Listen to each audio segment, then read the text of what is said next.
സായിപ്പോപ്പിയെ വിട്ടേരെ like ഒരു family member എന്നുള്ള രീതിയിൽ അത് ഒരു ഫാമിലി, ഒരു അച്ഛൻ, ഒരു ഹസ്ബൻഡ് എന്നുള്ള രീതിയിലായിട്ടൊക്കെ ആയപ്പം നിനക്ക് എന്താ ഒരു ഫീൽ, അല്ലെങ്കിൽ എന്താ ഒരു ചേഞ്ച് നിനക്ക് വന്നത്? ഒരു കുടുംബനാഥനായി. അതെ എടാ, നേരത്തെ എന്നൊക്കെ പറയുമ്പോൾ ഇപ്പൊ ഞാൻ മാറിയ താമസിക്കണേ. ഇപ്പൊ ഞാനും അവളും കുഞ്ഞും താമസിക്കണേ.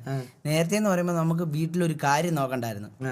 ഇപ്പൊ നേരത്തെ എന്നായിരുന്നു, ഇപ്പൊ എത്ര പണ്ട് എന്ന് പറയുമ്പോൾ എനിക്കൊന്ന് ആദ്യമത്തെ യൂട്യൂബൊക്കെ തുടങ്ങി കുറച്ചാളെ കഴിഞ്ഞപ്പോൾ 8,000 രൂപ കിട്ടുന്ന സമയത്ത് നമ്മൾ ഒരു പൈസ പോലും കൊടുക്കണ്ട, 8,000 രൂപ കിട്ടുന്ന നമ്മൾ അവളായിട്ട് എവിടെയെങ്കിലും പോകുന്നു, കറങ്ങുന്നു, തീർക്കുന്നു. പക്ഷെ ഇപ്പം ഭയങ്കര ചിലവ്, കുഞ്ഞിന്റെ ചിലവ് എന്ന് പറഞ്ഞാൽ ഭയങ്കര ചിലവാണ്.